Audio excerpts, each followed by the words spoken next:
welcome to VistaTalks, interesting discussion with interesting people from around the world. I'm your host for today, Priscilla Charles, and I'm joined today by Laura Cociasu.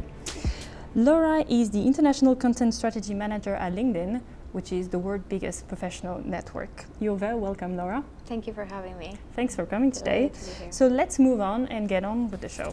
So Laura, you're a qualified translator and interpreter, and you also have a background in education. And you're currently designing customized strategy for the LinkedIn International Help Center content.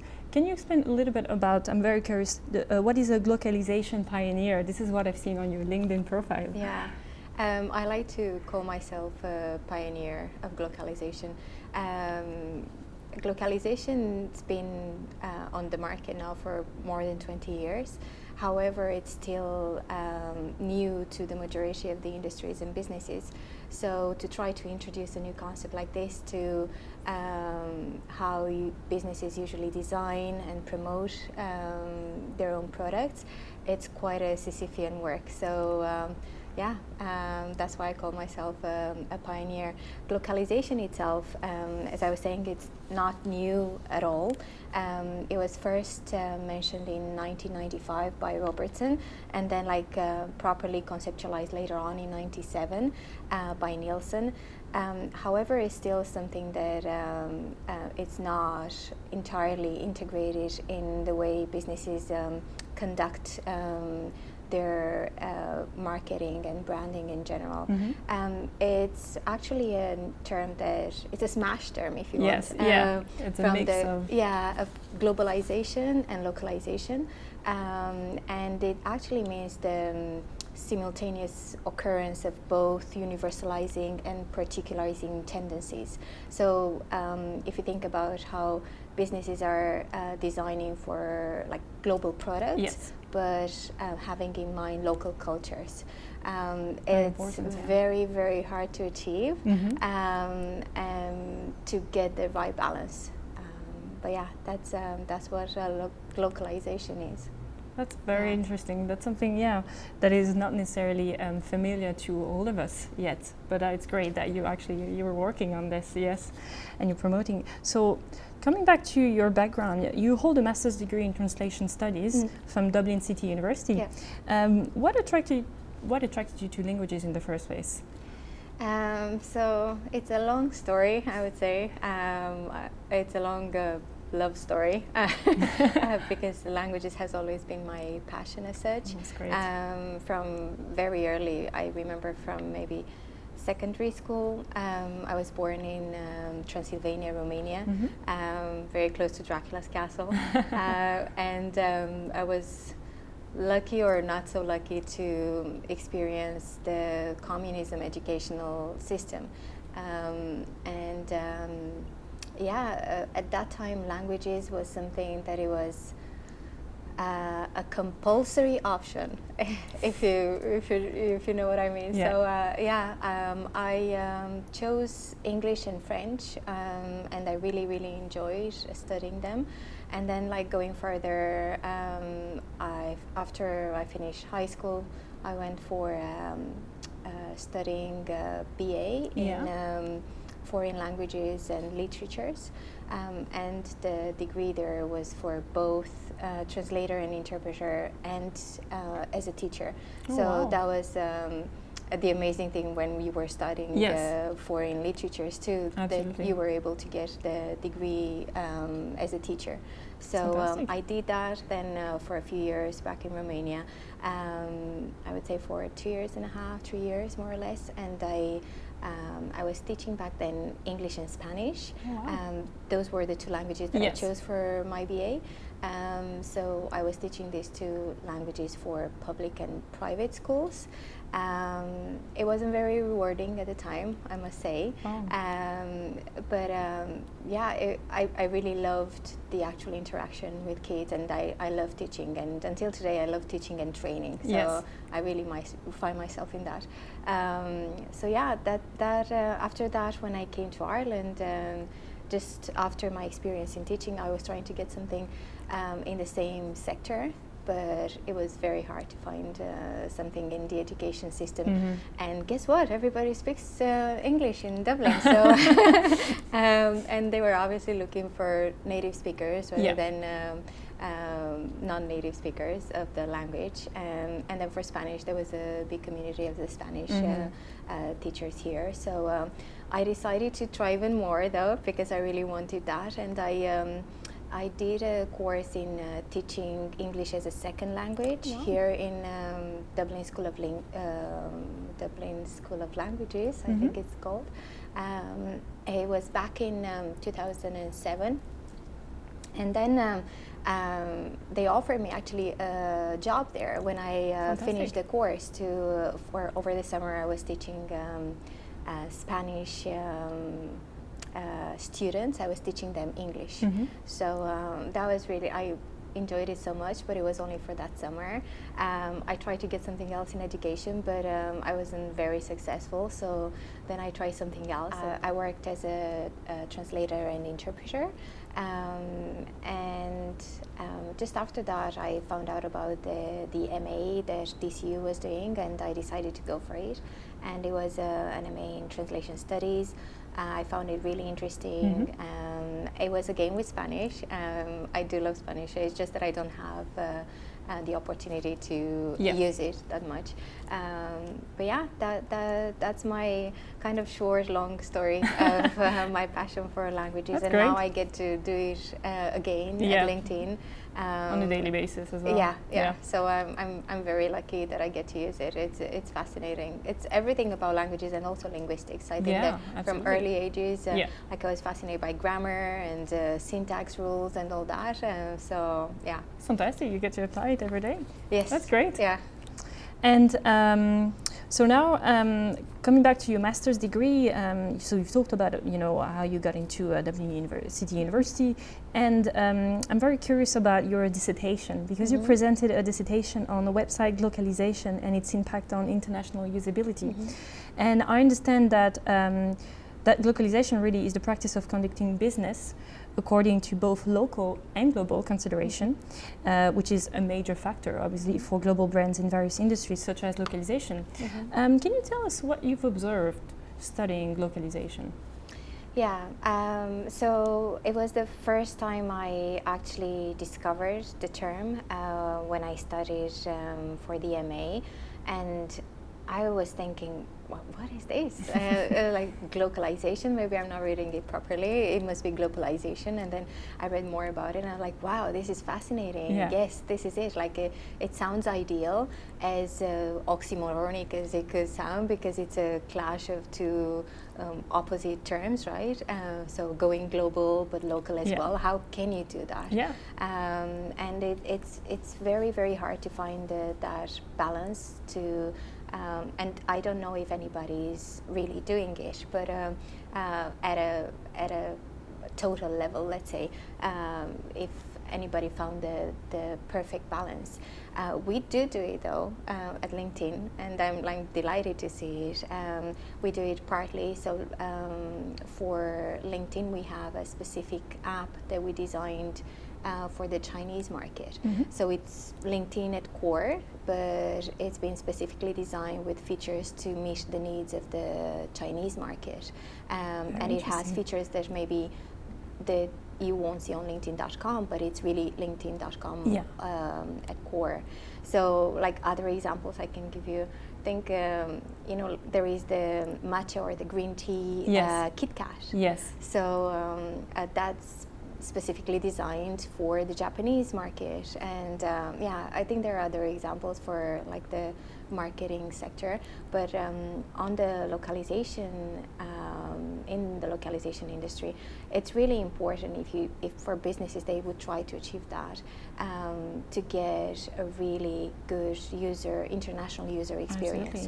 So that will have a great impact on the usability, and that's from designing the product up to marketing and how you're marketing it.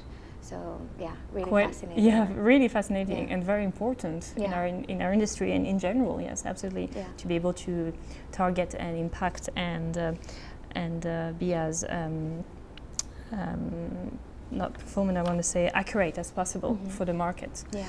And so now, in your current organization, you've been there for almost 8 years. I know, I'm a dinosaur in Fantastic. LinkedIn years, No. technology years like that.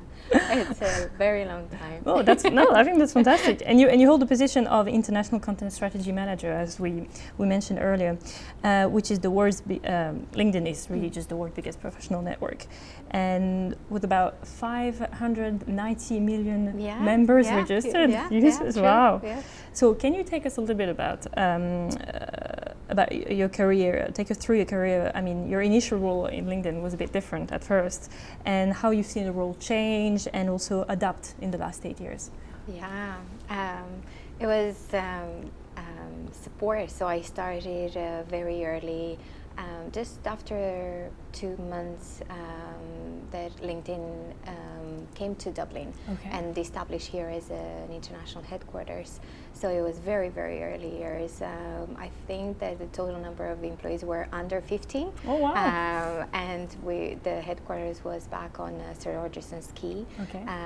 Like in a, we all, I think that it was only 1 floor, 2 floors, and now we have like 2 buildings, and we're building a new one. So it's amazing. It's been a fantastic journey, and I enjoyed it thoroughly. And I'm so lucky to work with amazing people and inspiring people. But yeah, it was a journey that started in support, but again with languages. So I started to support the Spanish, Romanian, and English markets, and then I progressed from there. Like I touched a lot of other roles. I went into subject matter expert, like for company pages. I don't know how familiar you are with LinkedIn.com products, but a little bit, yes, using it personally, of course, yes. Very useful. Yeah. I was going deep into product, and then I worked with and for the editors for a product that it was, let's say, the grandfather of what Pulse is now, so our publishing platform. It was called LinkedIn Today, so I was doing content curation there. And then, because my passion is languages, like in all the projects that I tried and initiatives I had, I was trying to get closer to localization. So I worked very close with the localization team based in Sunnyvale, with the internationalization team, and the knowledge management team. And then I was a lead for support, and also for the BLPs I was an interim manager. I wore so many hats, but it was so interesting, and I learned a lot. Yes. I developed a lot of new skills, and I strengthened other ones, and the people are just fantastic. I think LinkedIn is amazing as a place to work. Hence, I'm there for almost 8 years, and now I'm doing this international content strategy management role, and I'm looking after the help center content on the international side. So I'm looking at developing strategies for different markets depending on what the focus is, and that could be anything from, let's say, localization project management to trying to introduce new technologies and new systems, balancing what we're doing with AI and machine translation post-editing, but also like looking where do we go with human translation, and where do we use our machine translation. So also you work with various teams. I suppose you must be working with a lot of international teams. Yes, of course, yeah. Like my actual team, my knowledge management team, is spread over the entire globe. So we have people in Sunnyvale, we have people in Omaha, in Singapore, and Bangalore. Wow. And I'm based in Dublin, and we will be hiring soon for a content writer that will write in German in Germany. So it's truly a global team. Absolutely. And it's great to have different insights, different perspectives from different people and cultures, especially for this type of role. Yeah, of course. Yeah, I suppose it's kind of almost mandatory in a way. Yes. That's fantastic. And talking about global brands, what advice would you have for them, for any global brand who'd wish to develop impactful content? Yeah, so impactful content, I would say always design your content with your audience in mind. And I think that goes without a say. And Yeah. I'm sure that the majority of the businesses do that. Go local, go mobile. That's very important in the information revolution era that we are in. And also think rich media. Because obviously visuals do speak 1,000 words. So I would say, yeah, these are the main recommendations I would have for them. Yeah. That's great, thank you. And so we're talking about recommendations. Throughout your career, have you noticed any trends, that also global brands could apply? So we're talking about, obviously targeting your audience well. Is there any other trend you would have noticed that would be useful?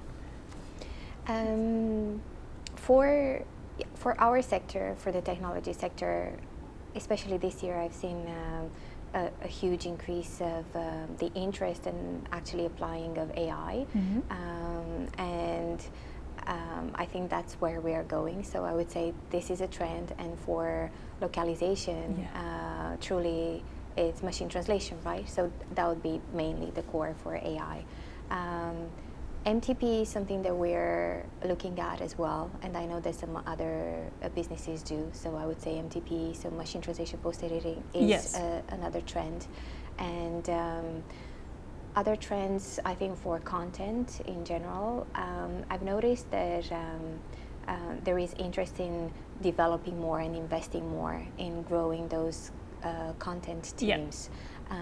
That there is a discovery of the value that the content teams bring. So I would say these trends I've noticed, especially this year. Especially this year, okay. So next year might be a bit different. It could be. I'm sure AI will still be there. Yes, I think AI is really the trend we're all talking about. Yeah.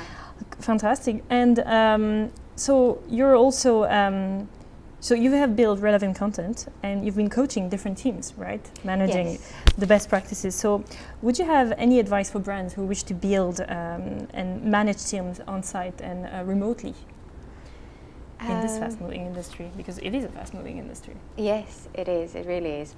If not the fastest, right? I would say this is something that I borrowed or stole or whatever. I've been inspired by, and I'm trying to apply. It's not easy to do, but it takes a lot of practice. Yeah. And this is something that our CEO, Jeff Weiner, always talks about, is manage compassionately. And it might sound easy, but it's not easy at all to do. To put yourself in the feet of the person you're managing. Yes. And it's then when you're a true leader rather than just a manager. There is a full course actually delivered by Jeff Weiner on LinkedIn Learning. So it's really, really interesting. I would say manage compassionately, and about coaching with empathy. I know that there is a distinction between the two, empathy and compassion. It's not huge, but it does need to be considered differently. So when you do coach, empathy is something that you need to have in terms of really listening and trying to understand and guiding the person that you're coaching. When you're managing with compassion, you're stepping back a little bit and you're listening, you're trying to put yourself in the feet of the other person that you're managing and have a solution. I think this would be my advice. Yeah, it's something that I've been trying as well. It takes a lot of practice, and it's not easy to get there. Yes, I suppose it takes practice. Yeah. Fantastic, thanks. And to finish, would you have any projects that you'd be working on you'd like to share with our audience today? Because I understand you must be very busy and full on and have loads of projects in your hands. Yeah, well, I started this role actually. I started a rotation on the role at the beginning of the year, and then officially since August. Yeah. There are a lot of opportunities. So I have a lot of ideas and initiatives. Some of the most important ones would be guess we're in the process of switching from statistical to neural engine for our machine translation. So that's huge as a project for us, because it would impact the entire content that we have planned for machine translation. Absolutely. And then it takes a lot of testing and evaluation. And then another one would be the trend that I was telling you about, MTP. It does involve a lot of technology switching too, but it's fascinating at the same time. Yeah, it is. So we're trying this now. We're piloting at a very small scale with internal content, and it's been successful. However, we haven't yet evaluated to see the ROI and to really have an analysis of what it could bring. But yeah, these are the two things, the main things that would impact a lot our even strategies and our way we design our content for international. Wow, that's great. Yeah. Really interesting. Yeah. Thank you so much, Laura, for your time. Thanks, Priscilla. Thanks for coming on the show today. So that's the end of today's show with Laura Cociasu from LinkedIn. And please tune in again to see the next VistaTalks show, where we'll be discussing more interesting discussion with interesting people from around the world.